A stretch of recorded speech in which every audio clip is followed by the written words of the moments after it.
Recording in progress. ॐ स्थापकाय च धर्मस्य सर्वधर्मस्वरूपिणे अवतारवरिष्ठाय रामकृष्णाय ते नमः। वसुदेवसुतं देवं कंसचाणूरमर्दनं देवकी परमानन्दं कृष्णं वन्दे जगद्गुरुम्।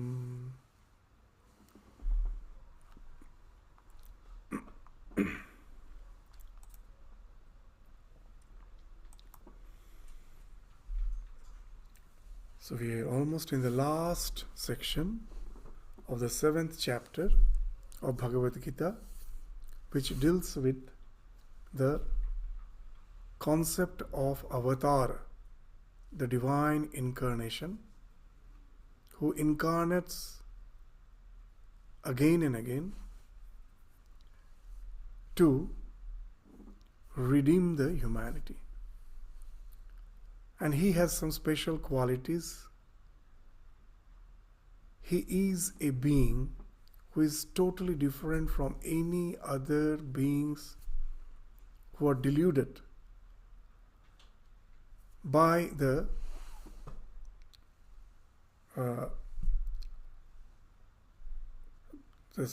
deluded by the sense of this having a limited personality in the form of this body-mind complex, from which emanates the ego, the sense of the individuality.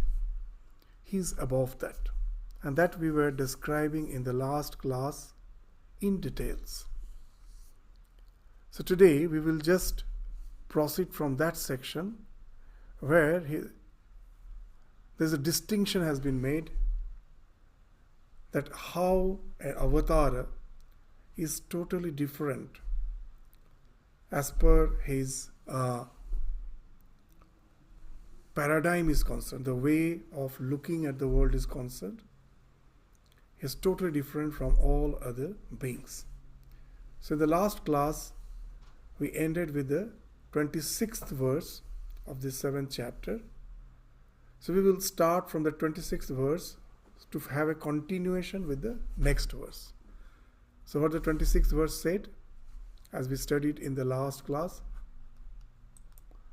that Vedaham samatitani vartamanani charjuna bhavishyani cha bhutani mang tu veda na kaschana. Veda aham samatitani. Atita. I know the past. Vartamanani charjuna. Even I know the present.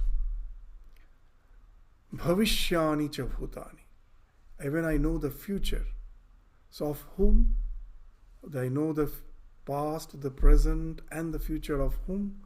Of bhutani. Of all the beings who take birth. Bhutani. Bhuta means that in general translation we say the bhuta means ghost. No, bhuta means anything which takes birth is bhuta. In Sanskrit, this bhu means to take birth. So bhuta means whoever takes birth. So all the beings are the bhutas. So the one who knows the past, the present, the future of all the beings is the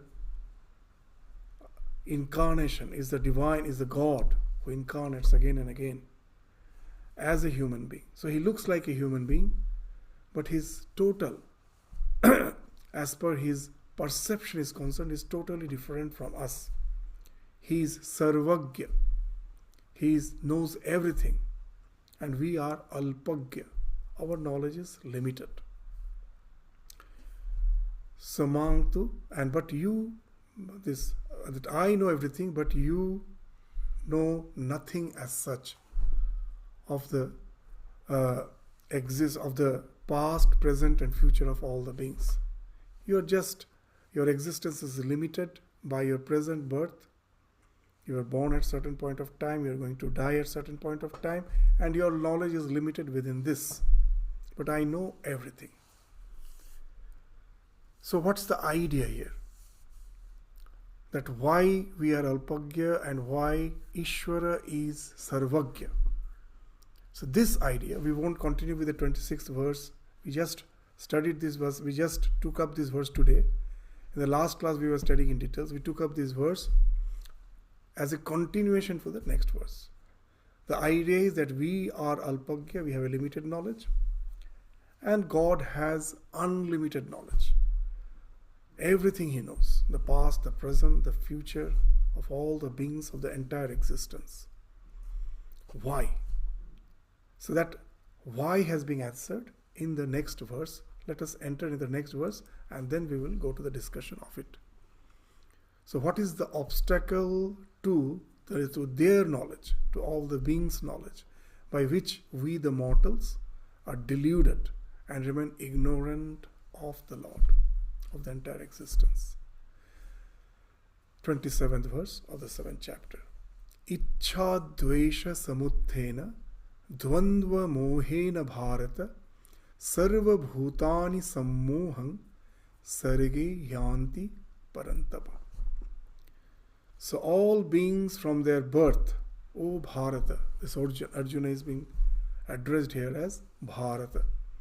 The descendants of Bharata is Bharata. So, O Bharata, that all the beings from their very birth this are deluded, sammoham. This word sammoha means to be deluded. Samyak rupena moha sammoha means deluded in totality. This word in Bhagavad Gita you will find that all the words, most of the words have always been prefixed by some some other prefixes. That moha itself speaks of delusion, but the word has been used sammoha, samyak rupa, na moha. So in our life, why this sammoha has been used? Because there are some delusions which we don't get rid of throughout the entire life.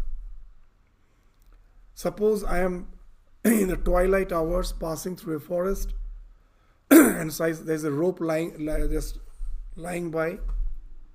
For the time being, I may see it as a snake. Someone brings the torch, immediately my delusion has broken. So that is moha. These are all temporal delusions. We get rid of it immediately. But there are certain delusions which we carry on life after life. So that's why Bhagavad Gita uses these prefixes to stress that what's the extent we are deluded. Sammoha, samyak rupe moha. So we are totally deluded, life after life. By what? By the idea we have forgotten our real nature. That I am the self, I am the Atman. That self has got reflected in the body-mind complex to generate the ego. The moment the ego is generated, all this ichcha, dvesha, these things generate. Ichcha means desire. Dvesha means hatred, aversion. So all this ichcha, dvesha, from where it emanates, the moment the conscious principle gets deluded by seeing its reflection in the body-mind complex, which is the cause for the generation of the ego. The ego means this idea that I am this limited body-mind complex. The moment that idea comes, we will find that as an evolute, we have this ichcha, dvesha. So once we get deluded by this, our knowledge is bound to get limited. Otherwise, even we, if there is no desire, our mind will also have unlimited knowledge. It is not something which speaks of some supernatural power. No. It just follows a very, very basic science that we will try to understand. So for God, He is never forgetful of His real nature. So when he is coming down to this mortal plane of existence out of unconditional love for all the beings. Out of compassion he comes down. He as such has no such selfishness as an ordinary human being. So his mind is free from all such ichcha, dvesha, and the dvandva, the duality that arises from that. That's the cause for which he is sarvagya. And as all the desires makes us alpagya, of man of limited knowledge. And that's how we are all deluded by this ego. We cannot have that unlimited knowledge. And not only that, this delusion also results in transmigration. We continue to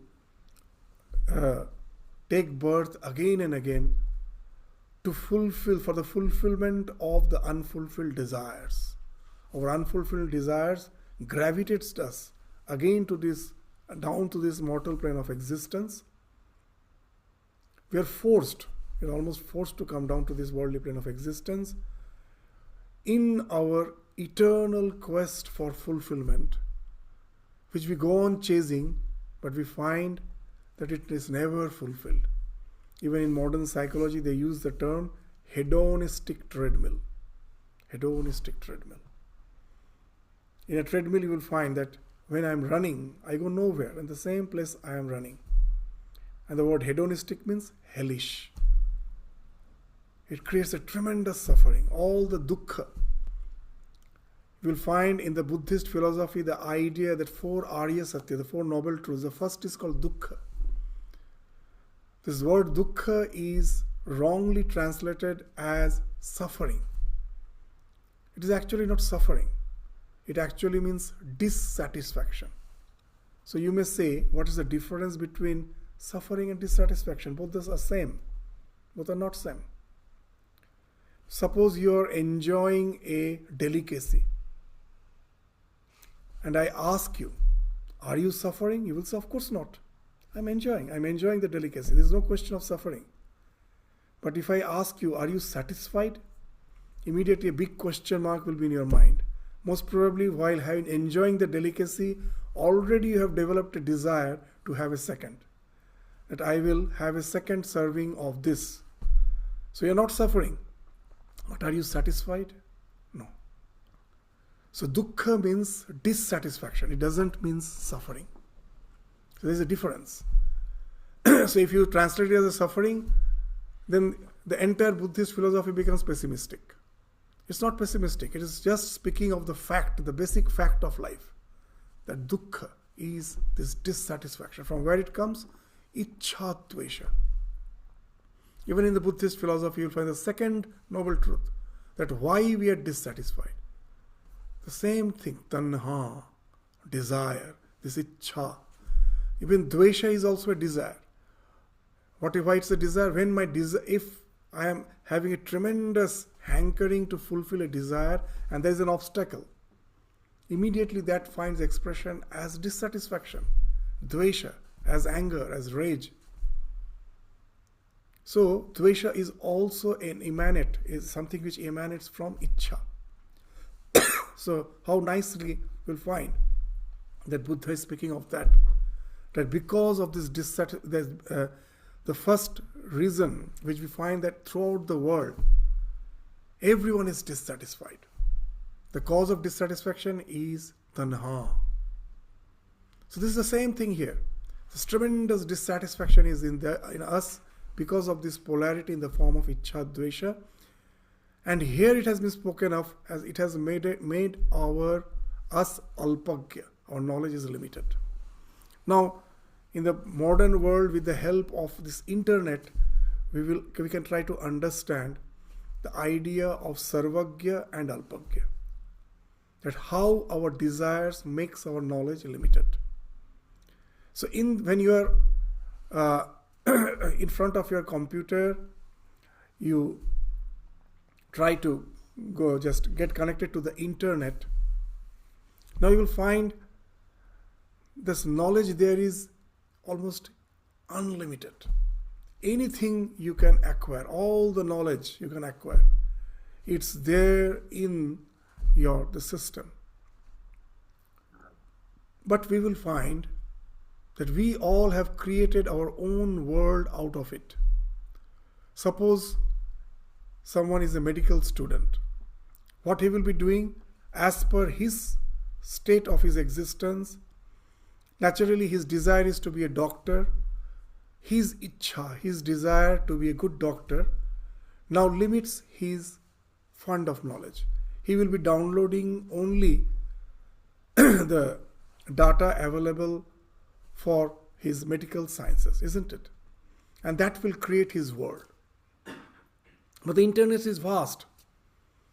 There are all sorts of knowledge is there, all sorts of entertainment is there, but he has downloaded only certain things which fulfills his ambition, his desire.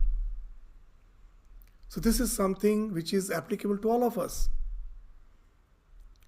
Even a small child will find he has made his own cocoon by entering into the internet. The internet itself is not something a matter of concern.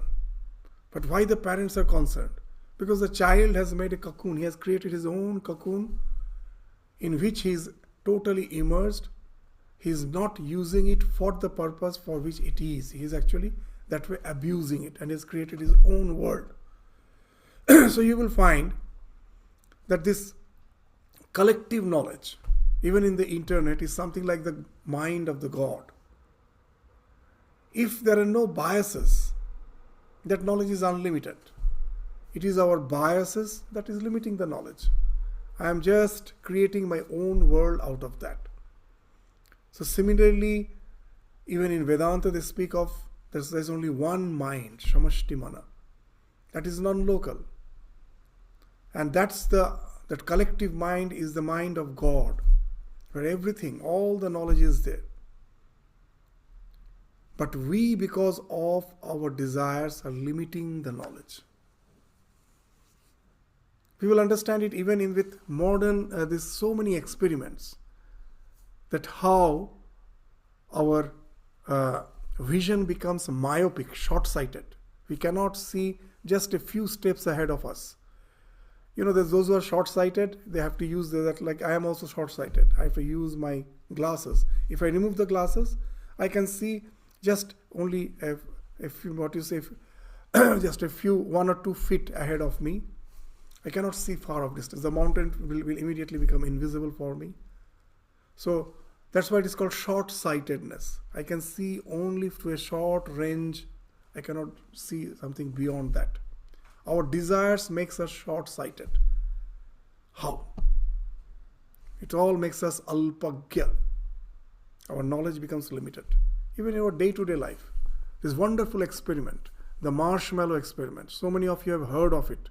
So many times we have spoken of it. It will speak of how our desires makes us short-sighted. A very simple experiment. It was conducted by a very famous university. The psychologists, what they did, they started this interacting with the small children. They will have marshmallow in their pockets. They will meet them individually, give them a marshmallow. That every children like it. The moment they are about to take it, the psychologist will say, wait. I am going out for some time. I will come back most probably in 10 minutes.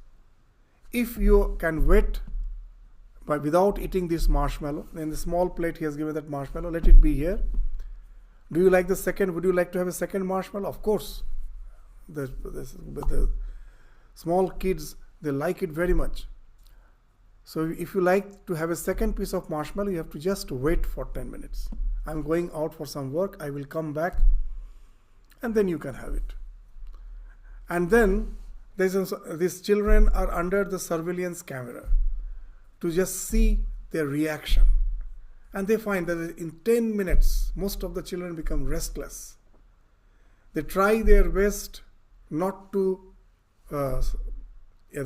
immediately go for gratification. Let me try to wait. But in that experiment, it has been found that most of the children fail.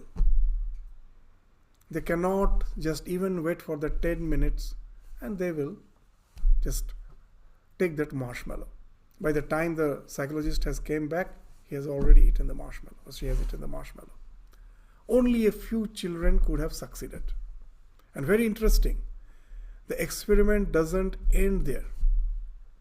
It was done on a group of children, and the psychologist kept a track on all those children for next 10, 12, 15 years. And something wonderful was found, that we have an idea that those who are intelligent, those who have high IQ, they shine in life, they prosper in life. But that experiment showed that some children were really having very high IQ, but it is not they who prospered. Those few ones who somehow could gratify, who could delay their gratification, they prospered in life. They really did good in their academic studies, and even as per their professional life is concerned, they have really all excelled. So those who have the power to delay their gratification, they excel in life, not the one who have high intelligence. Now they search for the reason why it so happens. And the reason was very simple, that when you have a tremendous urge for gratification, whatever the sensate objects are there, immediately I go for gratification. It makes me short-sighted, that the second marshmallow is waiting for me if I can wait for 10 minutes. That has been clouded. That knowledge has been clouded.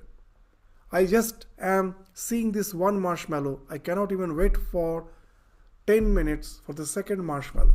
So what has happened? My desire has made my knowledge very limited. It has clouded my vision. I cannot see what's waiting for me ahead. So now you will understand this experiment, the simple experiments, how it speaks of how our desires makes our knowledge limited. As in the last class also we were giving that example. The more you allow yourself to interact with the sensate objects, the more your mind gets clouded. That we gave the example of some movie going on in a room. There's a screen, and through a projector, the video is being projected on the screen. The movie is going on, and suddenly someone comes and opens all the window. The moment the light floods in, you find it's not the screen, nothing is visible. Or even if it's visible, it has faded. What it speaks of? That in our mind, not a single impression gets lost. Even of our past births, it's all there. Nowadays, you will find do this past life regression. I am not sure how authentic they are.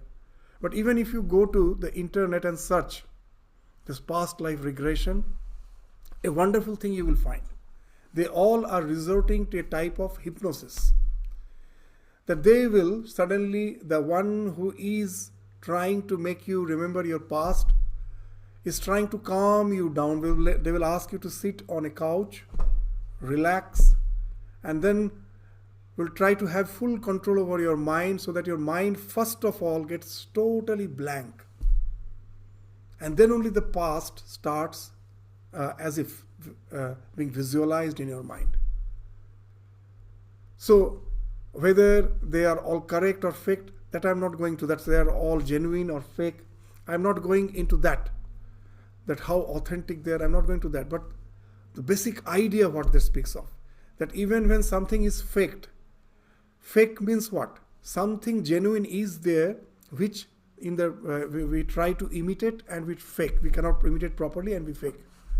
But something genuine is there. The genuine thing is this, that the more I can make my mind placid, the more I can stop interaction with the external world, the more the past becomes vivid. Even we will find those who are born these Jatishwaras, we will find that many children, even in the universities now, it has become a subject in many of the reputed universities, because you cannot deny the fact that some children do take birth who remembers the past. But very interesting thing, you will find they all remember the past as a small child. As they start growing, as they become older, they start forgetting the past. That starts fades away. What it speaks of? That some past impression was there in their mind as a small child till he has started interacting with the world. His mind is still in a pure state. It can still remember the past. The more it gets related to this present world, it starts fading away. So it's almost like that example. What's that example? That everything impression is there in our mind, just the way with the projector I am projecting on a screen, you can see the picture, it's all there.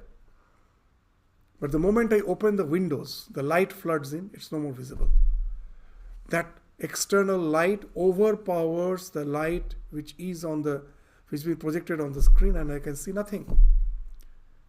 So that's the idea, that the more we have this ichcha, dvesha, all these desires and everything, that speaks of our interaction with the world, that speaks of opening up of the gates of our senses. In Sanskrit, you will find all the senses are called golakas. Golakas means orifices, opening, through which we are interacting with the external world. This eye is a golaka, this ears are a golaka, nose is golaka, the mouth is a golaka, the orifices through which we are constantly interacting with the world. Unless we stop that, we can never see what is within. That saying this, no one can know me. So in Sanskrit, they give a very nice allegory. In the Upanishad, this is there. What's that? Even in Bhagavad Gita, that idea is there. Navadvare pure dehi. The dehi, the essence of our being. This is the deha. Who resides in the deha is the dehi. That is the body, the one who is residing in the body is the dehi, the self. I am not aware of it. Why?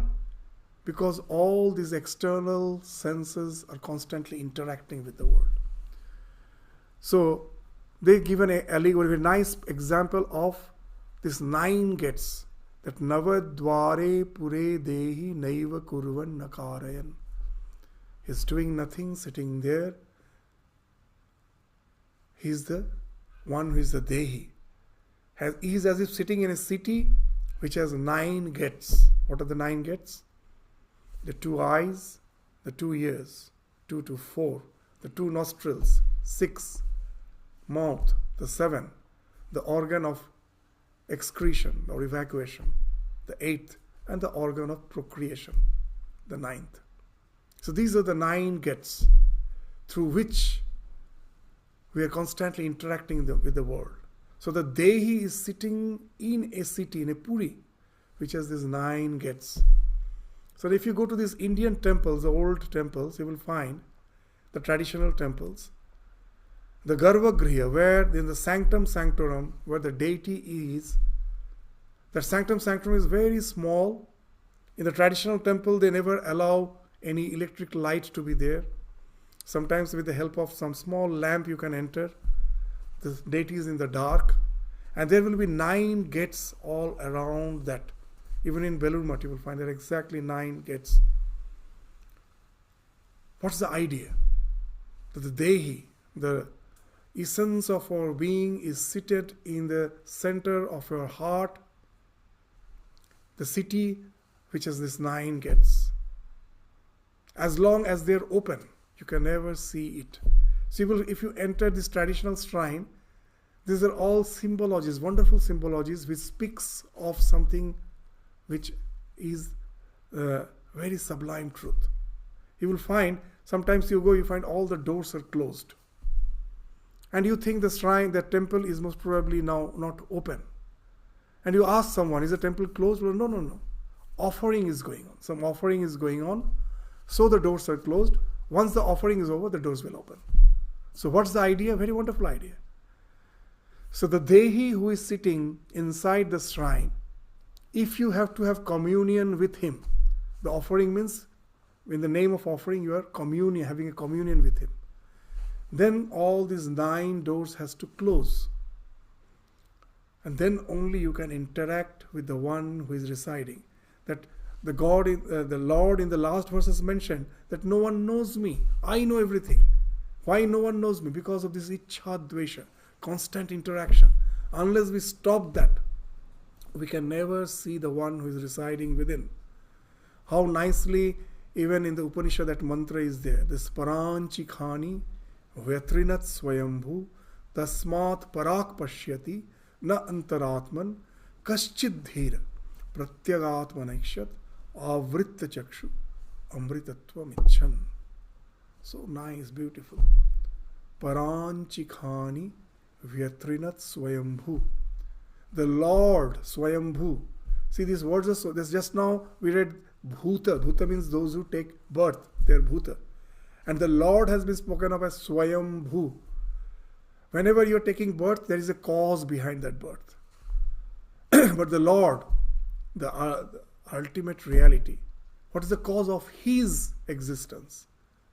There is no cause of His existence. He is Swayambhu. He exists by His own right. So that Lord, who exists by His own right, He has inflicted our senses, as if injured our senses in such a way that it is constantly moving outwards. Parak. Parak means outward. Na antaratman. It's never diving within. He has inflicted. Paranchi khani. This khani means all the indriyas. Vyatrinat swayam. He has injured them in such a way that we always tasmat parak pashyati na antaratman. Kaschid dhira. So this word dhira is very important. Dhira, the calm one, who has stopped interacting with the external world. Kaschid dhira. Pratyagatman. So these two words are so important. Parak, pratyak. Moving outwards, moving within. Pratyak is within. Pratyak atman aikshat. The self which is residing within. Aikshat, to see that. What he does? Avritta chakshu. Chakshu means eyes, but eyes means all the indriyas. With the eyes it actually indicates all the indriyas. Avritta chakshu. Amritatvam icchan. When you can dive within, you will find the essence of your being is Amrita.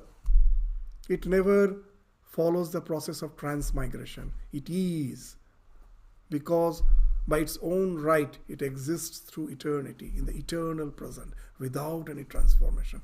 That's the Amrita. He is always there. So we have lost sight of that. Why? Ichha dvesha samuthena. So that's what even in the Patanjali Yoga Sutra we find. They speak of klesha. Klesha means affliction, suffering. There are 5 klesha. There are 5 klesha. What are the 5 kleshas? This avidya, asmita, raga, dvesha, abhinivesha. The moment I forget my real nature, that speaks of the ignorance, avidya. From that comes asmita, the sense of this individuality. The moment I have the sense of individuality, immediately it will find expression as raga, dvesha, abhinivesha. What it speaks of? The moment I start feeling that I am this limited body-mind complex, immediately what will happen? Because of my identification with the body, I will always think of nourishing it. Because my existence has now become synonymous with the body. If it dies, I die. That's the feeling. So anything which is favorable for its existence, I develop raga, attachment. If anything which is not favorable for its existence, I develop dvesha and abhinivesha. What this dvesha, abhinivesha speaks of? Dvesha speaks of hatred. I try to get rid of it. But sometimes the external factor is so powerful, it will overpower me. So I run away from it. So this dvesha and abhinivesha speaks of fight and flight response. And raga speaks of obsession. You will find our entire life is actually guided, motivated by these 3 things, nothing else. Either we are obsessed with certain things, or we are having fight and flight response for some other things. And that what speaks of all our actions. And that what speaks of limiting our vision. It never allows us to see something in a much more all-encompassive way. So if you can get rid of that, our vision immediately becomes something all-encompassing. So that's the idea which we find has been spoken of, that how Ishvara is Sarvagya and why we are Alpagya. The reason is just this ichha dvesha, this dvanda which generates from that limits our vision, but God's vision is unlimited because He is never forgetful of His real nature. Though He is in this body, as that idea, to clear up this idea, these examples we speak again and again, that how ichha dvesha, all these dualities of liking and disliking fall off once you know your real nature. And once you know that real nature and you realize that the world which you take to be as reality is a mere projection. It's not tangibly real thing. How the ichha dvesha, everything falls off. That again, that example of Swami Vivekananda. So Swami Vivekananda, as a wandering monk, he's relating it in his lectures. That as a wandering monk, he was traveling through the deserts of Rajasthan. He was thirsty. He was in search of water. And suddenly he saw a huge reservoir at a distance. And he started approaching it. And suddenly he saw it disappear. It's not there. First he saw that he is not somehow reaching near it. The more he goes, the reservoir appears to be still in the same distance. And then suddenly it disappears. It's not there. And then the thought comes. Oh, from the childhood, this idea flashes in his mind. From childhood, in my textbook, I have read of mirage. I have heard of mirage. And I thought I know what mirage is. Intellectual, some conviction was there. But I have never realized it. It was just an intellectual concept and knowledge. I thought I knew, but unless I have realization, no knowledge is perfect. It was just an intellectual knowledge. Today, for the first time, I realized. Oh yes, this is the thing I have read in my textbook. For the first time I realized it. Now your knowledge will totally change your personality. How? Swamiji is saying the next day, again I am passing through the desert. Again I am thirsty. And again I see, as I am in my body, mind, senses, I do see the mirage. That yesterday I realized what mirage is doesn't mean I won't see it again. I see it. But there is a big difference. What's the difference? Ichha dvesha has fallen off. Yesterday it dragged me. Today it has lost the power to drag me. I know it is just a mere projection. It is something virtual. It cannot anymore drag me. So now you will understand that the more you get identified with your real nature and you start realizing this, everything is a projection. It's just a superimposition of the reality. It is real as the Lord, but it is not real as I see it. Brahma Satya, Jagat Mithya. We stop there. The second line is very important. Jiva Brahmaiva Naparaha. Jagat is Mithya doesn't mean it that we have to just totally deny it. It is there as the Lord, not the way I see it. Jiva Brahmaiva Naparaha. So even I can interact with the world, knowing very well it is the Lord which is manifesting as this universe. The same Lord who is the essence of my being. And that way everything becomes identified with me. I cannot desire myself. For desire, the first criteria is there is something apart from me which I want.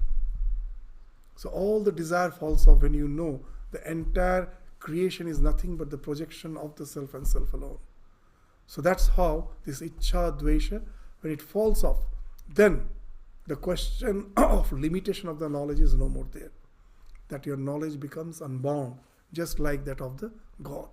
So now, who are the fortunate souls free from the pair of opposite and devoted to the worship of the Lord? Should we close our eyes, that as we were just speaking of that Upanishadic mantra, and just stop our interaction with the world to find which is within? Yes, in the initial stage it is required. As Sri Ramakrishna used to say, nice example, that when I am climbing the stairs, I have to negate the stairs one by one. Then only I can go to the next step. So I am negating the steps to go to the next step. And at last I reach the terrace. That was my destination. And when I reached the terrace, previously I have never reached for the first time. And then I realize the same cement mortar bricks with which the steps are made, the same cement mortar bricks with that the terrace is also have been constructed. The terrace, the materials by which the terrace is made is the same material by which the step is made. So now when I come down, I know essentially the terrace and all the steps which I have negated are the same. In essence, they are the same and same thing. There is no difference. So, first you have to negate. That it is an essential that in our spiritual journey, first that through that negation, we have to go to some sort of realization to just realize that it's a mirage. Till now, all the scripture is just an intellectual knowledge for me. So that negation do come at first. But after going to the realization, many think that's the state in which I have to stay. This world has to be totally negated. But that's not the complete knowledge. The complete knowledge is if that it is a consciousness which is being projected as the world, then this world also is a reality. As projection, it's a reality, though it's the Lord and Lord alone. Because of delusion, I'm seeing it as the world, but as Lord, it's a reality. So I simply cannot say that it doesn't exist. The fact is the Lord has projected himself as the universe. If I can see the Lord in the universe, as has been spoken of in the Isha Upanishad, Isha Vasyam, it starts with that. Isha Vasyam idam sarvam yat kincha jagatyam jagat. That Isha, the Lord, is pervading the entire universe. So in all your perceptions, permeate the entire existence with the divine. So when you can do that, then it's not that when you're sitting in your seat, meditate in a seat for your meditation, closing your eyes, that you are in communion with the reality. It's not only that. Even when you open your eyes, now after the realization, your vision gets transformed. You see the divinity without, not only within. As Swamiji says, don't seek God, see Him. So when I'm with my eyes open, I'm seeing the same reality in the different projected form. So don't seek Him, see Him. So when I can do that, I'm in constant communion with the divine. For most of us, those who have started the spiritual journey, you ask them, the biggest complaint is, oh, the world is a distraction. I always want to be in my meditation, but the world is disturbing me. So that can take us to that ultimate fulfillment. So what should be the attitude of a spiritual, illumined soul? That with my closed eyes, when I was communing with the divine, the same divine is being projected as the universe. I come out from my seat of meditation, start interacting with the world, but with a transformed vision. That it is not the world as I see it, but is the Lord who has been projected. So all my interaction becomes interaction with the Lord. Everything becomes interaction with the Lord. So my worship is no more just a limited affair, as Sri Ramakrishna used to say. That for most of us, spirituality is just something before breakfast. Amader dharma jalojog porjanto. In the gospel he is using this word. Very nice words. That we wake up in the morning, those who have spiritual temperament, I'd have my morning ablutions, sit for my meditation, and then after I feel really elated with that after the meditation, now I get up from my sit for my meditation, I get up, now I sit on the dining table for my breakfast, and I will have to go out for my everyday, our assignment, my work, my job. And I feel now I have to interact with the world. There is as if a watertight compartment between the secular and the spiritual. That before breakfast, my little world was spiritual, and now everything is secular. Swamiji is saying nothing is secular. Everything is spiritual. If my vision gets transformed. And that's the thing which will be spoken of in the next verse, the 28th verse. What it is saying? Yeshang tu antagatang papam jananang punya karmanang. This 29th and the 30th, the last two verses will say this 28th verse is actually continuation of that Ichha Dvesha. Let us go through this verse. And then in the 29th and the 30th, it will say that when your life becomes totally spiritual. Then only you can be in communion with the divine in totality, and that can speak of this eradication of Ichcha Dvesha in totality. Here they are speaking of the purification, the necessity of the purification. What's the purification? Yeshang tu antagatang papang jananang punya karmanang te dvanda moha vinirmukta dandva moha nirmukta bhajante mang driravrataha. So how can you really just resort to meditation without any interruption, steadfastly, by getting rid of sins? The more this, what's the idea of this? We will try to understand what actually sin means. The more you are obsessed with the desires, the more you are sinful. The more the desires fall off, the more you become purified. So that's the idea. As in spoken, Yeshang tu antagatam papam jananang punya karmana. So, but the main of virtuous deeds, whose sin is ended. Now let us try to understand that what this sin and this virtue, what this means. What's the exact idea behind the sin and behind the virtue? So in this life, all of us will find that we are bound by certain desires. Some of the desires are very, very personal. These are all what you say, Vyashti Vasana. It's very personal. But some desires have a collective aspect. What's the collective aspect? That in the family, the father, the mother, both have the same desire to take care of the child. It is a common desire. But there are some individual desires. That when I am hungry, if other takes food, it is not going to satisfy me. So these individual desires and the Shamashti Vasana, these two guides our life. Whenever you will find that your individual desire is transgressing the Shamashti, the welfare of the entire existence, that is Papa. And wherever is your Vyashti Vasana is guided by the Samashti Vasana, that is Punya. It is just like the traffic lights. In the traffic light, when you are passing through the road, everyone has the desire. I have to go to my destination as early as possible, isn't it? Everyone has the desire.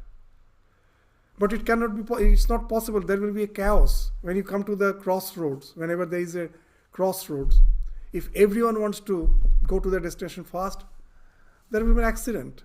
The roads which are, the cars which are coming from the other side, with them we are going to collide. So for what has been done, so you will find there is to guide everyone, that all vasanas has to be fulfilled. Sometimes I will get the red signal so that others get the privilege, and at other times they will get the red signal so that I get the privilege. And that way, in collective way, the traffic light speaks of the Samashti Vasana, and my desire to go to the destination speaks of the Vyashti Vasana, the individual desire. So if my desire to go to the destination is very intense, and I overrule the traffic, what I will do? Papa. As simple as that. You will be losing your points, your license will be gone. So that's the, what you say, there's the law. As the law we have made, in the nature also the same law is there. You will say, is it there? Is such a law in the law is there in the nature? I will give you a very simple example. So in India, even now it's there. It is banned, but still it goes on. What's that? When the mother is pregnant, you are not supposed to find out the gender of the child, which is in the mother's womb. Why? Because in Asian, especially in India, that the craving for the male child, the child should be a son, is so much, is so high, so intense, that it overpowers the Shamashti Vasana. A very interesting thing. Is there something in nature there is a balance, a wonderful balance? Just see, no one know. A parent, when they're expecting a child, they don't know whether it is going to be a male or a female, son or a girl. But if you leave it to the nature, a wonderful thing happens. The ratio of the male and female is same. Just see, it is such a thing no one has planned. If you leave it to nature, it is same. A wonderful traffic has been done by God. It is maintained. But when, because of my desire, what I am doing, I want the male child. You go to Punjab, there are some village, not a single female is there. They are going to Assam to get married. Totally the balance has been disturbed. So now you understand what is Papa and Punya is.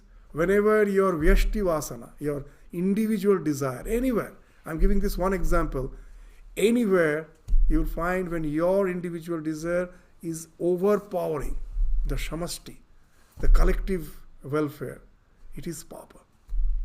It speaks of tremendous Ichchadvesha, intensified Ichchadvesha.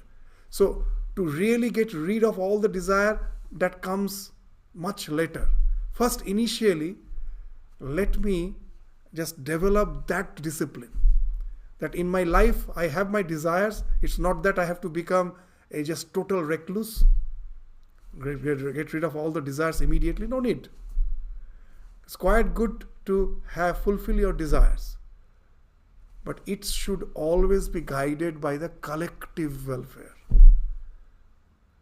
That's what the idea of dharma was. You know that so nice in the Vedic society, there was the idea of 4 purushartha.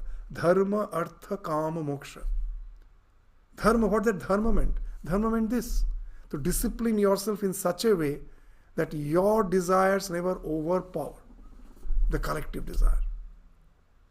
So when you have developed that, you have internalized those values. You have internalized those values and you have become a totally, a civilized person. Then you can enter as a grihastha. They are not saying that everyone should become sannyasis. You enter as a householder and now your purushartha is kama, artha. You have the full right to earn, have wealth. You have the full right to have the legitimate pleasures of life. But this artha and kama has to be guided by this dharma. Then only this refinement is possible. Gradually you will have the capacity to have control over your desires. And then only gradually by disciplining yourself, you can go for the highest purushartha, the moksha. So how wonderfully it was planned. So as a student, the only purushartha you have is dharma. It is not gathering of information. That nowadays we think education is gathering of information. No. The real education was internalizing of the values. That you become a person with a more refined reflexes. As Sri Ramakrishna used to say that the so-called educated persons of this present world, what are they? They are like the vultures. They soar very high up in the sky, but their total attention focus is on the carrion and some rotten flesh somewhere in the dungeon. Far, far beneath in this ground, soaring high up in the sky, their entire attention. That's what our education has become at present. There is no faculty, there is no, avenue. There is no scope to really internalize the values and really become a man of integrity. It only speaks of gathering of information. So how nicely Sri Ramakrishna, it is just like this vulture soaring high up in the sky. So with that type of with this type of education, we can never become a person who can really think of this acquiring punya by getting rid of papa. In this society we will find that is what's happening with all our education, that we sometimes find that we are even worse than the animals, the way the crimes happen, the things happen. Even the animals won't think of that type of cruelty. Why? Extreme ichchadvesha, nothing else. That we are so much obsessed that it has totally clouded our vision. So gradually we have to refine ourselves through the punya by getting rid of papa. That's why Swami Vivekananda, when he was in the West, again and again, because his audience was all Christian, so he has to relate to them through some Christian message that they will understand. So what Swamiji is saying, something very interesting. If all the religions of the world somehow they vanish, they get annihilated, destroyed, but somehow only one message of Jesus survives. What's that message? One message of Jesus. What's that? Blessed are the pure in heart, for they shall see God. This purity, the blessed are the pure, they will see God. This purity is the essence of religion. The more we purify ourselves, the concept of Papa and Punya is that. The more we purify ourselves by giving more importance to the collective welfare, by subduing, by guiding our Veshtivasana. At the beginning, we need not have to get rid of them. Let it be there, but it should be guided. So in the traditional way, even the society, everything you will find was based on that. The ceremony of the marriage, everything. There, why we are taking the resolution? As a human being, I have the capacity. That is, I feel to gratify my desires. But there should be some resolution that will should always have control over the emotion. The real love finds expression where your emotion is guided by the will. That also is again the question of Papa and Punya. If you don't have the capacity, that the willpower to guide your emotion, then the basic human faculty we are not using. As a human being, we have that faculty to guide our emotions with the will. The more we can do that, the more we are becoming punya, that we are resorting to punya. The more the ichha dvesha is attenuated. This tremendous intensity of our likes and dislikes, they gets attenuated. So that's the idea of this purification, which is spoken of in the 28th verse, that yeshang tu antagatang papang jananang punya karmanang te danda moha, that the danda which was spoken of in the previous verse, they become freed from that. Te danda moha nirmukta. And when you get freed from that, then only you can think of going to that state of contemplation, get united by the Lord or by the essence of your being, whatever term you may say, and can meditate. As long as you are in the turbulent zone, our mind is like the ocean. It's the shore has all the waves. The more you go into the deep waters, it is all calm. So the more we are this in the shore of our existence, the more the turbulent is the mind. So we somehow have to go to the deep waters of our existence to enjoy the tranquility. Then only we can think of being in union with our real nature, be in communion with the self. So there's the one who has purified. That's the first criteria. They only can go on, they can worship me steadfastly. So they can just, this is where nirantara, constant worship, never forgetting. Now this never forgetting the Lord.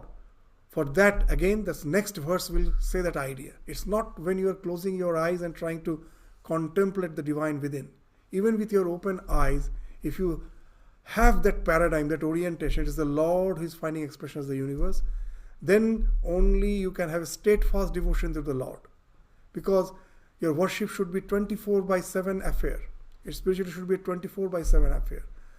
That when I open my eyes and interact with my world, then also I am worshipping. When I have closed my eyes, then also I am worshipping.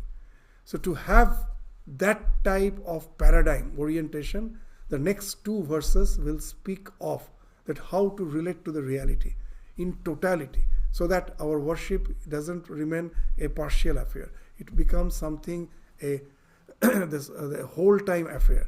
It's not just a part-time affair. It becomes a whole time, 24/7 affair. That will be spoken of in the last two verses, which actually is a continuation to the next chapter, the 8th chapter. So we can say that in the next class, we will